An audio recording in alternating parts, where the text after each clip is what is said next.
اور یقیناً اللہ تعالیٰ نے تو تم سے اپنے وعدے کو سچا کر دکھلایا تھا جس وقت تم ان کفار کو باحکم خداوندی قتل کر رہے تھے، اللہ کے حکم سے یعنی کافروں کو قتل کر رہے تھے جنگ میں،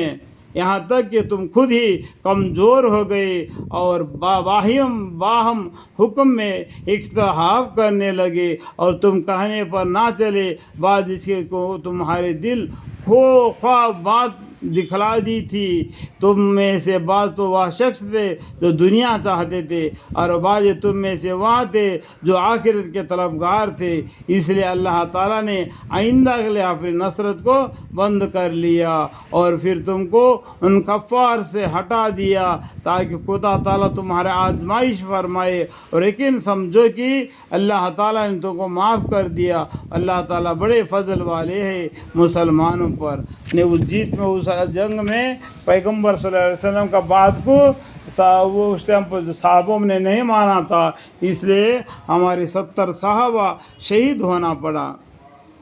اور وقت یاد کرو جب کہ تم چلے جاتے تھے اور کسی کو مڑ کر بھی تو نہ دیکھتے تھے، اور رسول صلی اللہ علیہ وسلم تمہارے پیچھے کی جانب سے تم کو پکار رہے تھے، سو خدا تعالیٰ نے تم کو پادش میں غم دیا، بس غم کے دینے کے، تاکہ تم مغموم نہ ہوا کرو، نہ اس چیز پر جو تمہارے ہاتھ سے نکل جائے، نہ اس پر جو تم پر مصیبت پڑے، یعنی اس پر نہ غم مت کرو، یہ سب اللہ کے حکم سے ہوتا ہے تاکہ تم مغموم نہ ہو کرو اس چیز پر جو تمہارے ہاتھوں سے نکل جائے، نہ اس پر جو تم پر مصیبت پڑے۔ اللہ تعالیٰ سب خبر رکھتے ہیں تمہارے سب کاموں کی۔ پھر اللہ تعالیٰ نے اس غم کے بعد تم پر چین بھیجی، یعنی اونگ کہ تم میں سے ایک جماعت پر اس کا غلبہ ہو رہا تھا، اور ایک جماعت وہ تھی کہ ان کو اپنی جان ہی کی فکر پڑ رہی تھی۔ وہ لوگ اللہ تعالیٰ کے ساتھ خلا واقع خیالات کر رہے تھے جو کہ محض حماقت کا خیال تھا۔ وہ یوں کہہ رہے تھے،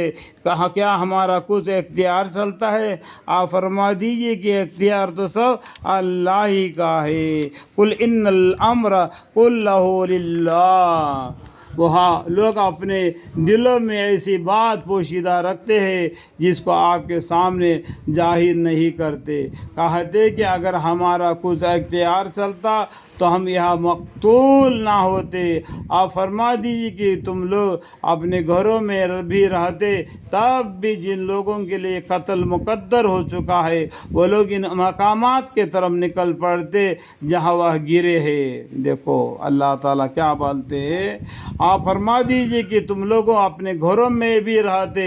تب بھی جن لوگوں کے لیے قتل مقدر ہو چکا ہے وہ لوگ ان مقامات کے طرف نکل پڑتے جہاں وہ گرے ہیں۔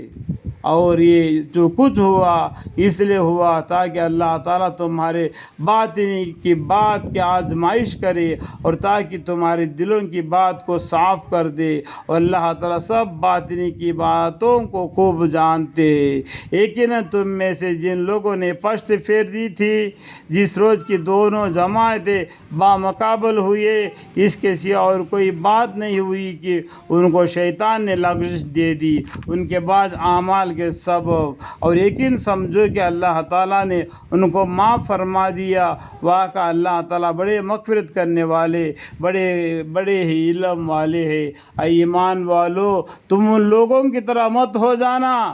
جو کافر ہوئے اور کہتے کہ اپنے بھائیوں کے نسبت جبکہ وہ کسی سرزمین میں سفر کرتے ہیں، یا وہ لوگ کہیں غازی بنتے ہیں یعنی قیدی بنتے ہیں، تو کہ اگر یہ لوگ ہمارے پاس رہتے تو نہ مرتے اور نہ مارے جاتے، تاکہ اللہ تعالیٰ اس بات کو ان کے قلوب میں سے موجب حسرت کر دے، اور جلاتا مارتا تو اللہ ہے، واللہ یحیی و یمیت۔ اور جلاتا مارتا تو اللہ ہی ہے، اور اللہ تعالیٰ جو کچھ تم کو کرتے اور اللہ تعالیٰ جو کچھ تم کرتے ہو سب کچھ دیکھ رہے ہیں۔ اور اگر تم لوگ اللہ کی راہ میں مارے جاؤ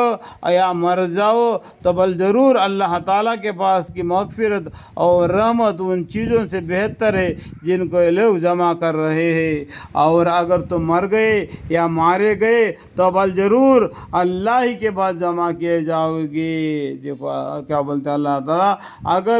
اگر تم مر گئے یا مارے گئے اللہ کے راستے میں تو بل ضرور اللہ ہی کے پاس جمع کیے جاؤ گے۔ بعد اس کے خدائی کی رحمت کے سبب آپ ان کے ساتھ نرم رہیے۔ پیغمبر صلی اللہ علیہ وسلم کو بولتے ہیں اللہ تعالیٰ، بعد اس کے خدائی کی رحمت کے سبب آپ یعنی محمد صلی اللہ علیہ وسلم ان کے ساتھ نرم رہیے، اور اگر شد خوب سخت طبیعت ہوتے تو یہ آپ کے پاس سے سب منتشر ہو جاتے، سو آپ ان کو معاف کر دیجیے اور آپ ان کے لیے استغفار کیجیے اور ان سے خاص باتوں میں مشورہ لیتے رہا کیجیے۔ پھر جب آپ رائے فقط کر لے تو خدا تعالیٰ پر اعتماد کیجیے، بے شک اللہ تعالیٰ ایسے اعتقاد کرنے والوں سے محبت فرماتے ہیں۔ اگر حق تعالیٰ تمہارے ساتھ دے تب تو تم سے کوئی نہیں جیت سکتا، اور اگر تمہارا ساتھ نہ دے تو اس کے بعد ایسا کون ہے جو تمہارا ساتھ دے اور غالب کر دے؟ یعنی اللہ ساتھ دے تو تم غالب ہو جاؤ گے، اور صرف اللہ تعالیٰ پر ایمان والوں کو اعتقاد رکھنا چاہیے۔